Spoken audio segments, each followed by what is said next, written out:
Hello everybody and welcome back to our Fast Facts series. I'm Ted, your host, and for this Fast Facts, we're going to look at the Emperor Diocletian.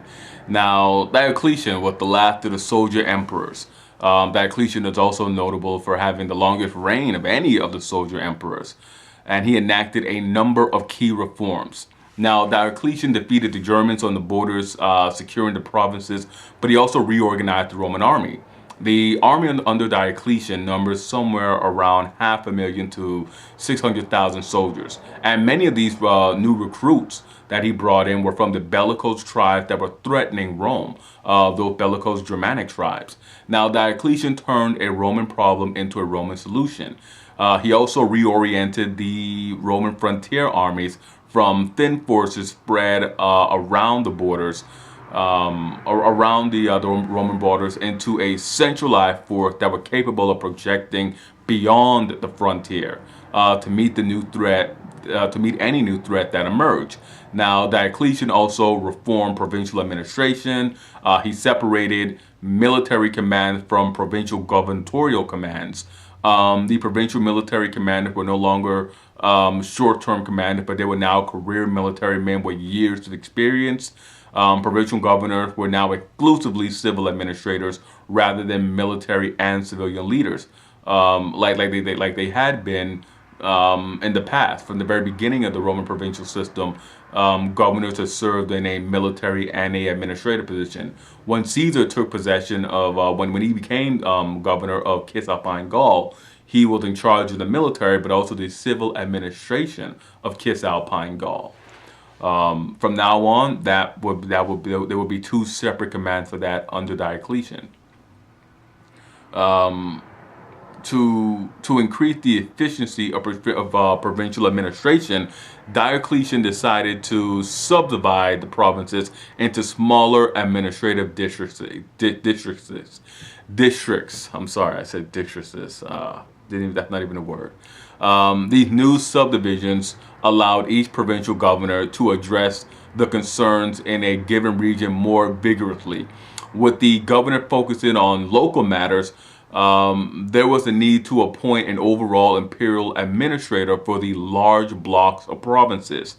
Now, to fill this gap, Diocletian created two administrative districts. He created a new administrative district and a new position. The new administrative districts was called a diocese, and each diocese had an overall administrator called a vicar. Now, both of those terms, diocese and vicar, they will be adopted by Christianity. Christian leaders would group they would group areas in which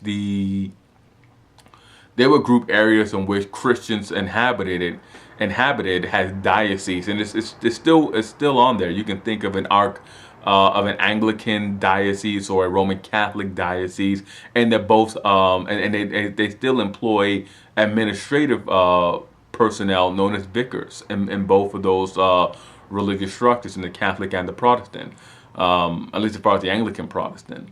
Now, both of those will be adopted by Christianity. The legions were consolidated into multi-legion armies with new armies, with these new armies commanded by a new overall commander known as a dux. And dux will become the root for the word duke. Now, Diocletian also reformed the imperial governing system. He split the empire into four, and he appointed a co-emperor for each subdivision. This system was known as the Tetrarchy. Now, all of these reforms are examples of Diocletian taking the Roman problems and turning them into Roman solutions. Collectively, these reforms created more attention to detail at the local level while creating more coordination and strategy at the broad level. Now, the elimination of the civil wars and curbing the Germanic incursions went a long way to restoring the economy, but inflation remained. So Diocletian issued a new gold coin to counter inflation and restore trust in the currency. The solidus, or solid bit, with the coin that he introduced. In 301, Diocletian also issued a document known as the Price Edict, which detailed the allowable prices for goods and services in the empire. Now, this was not very successful outside of areas under direct government control. In areas where government officials were in direct control, they could enforce the price list.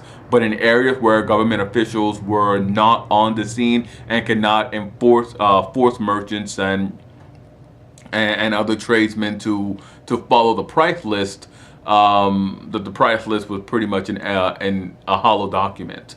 There was nothing to force merchants and tradesmen to abide by the emperor's price list, his ruling.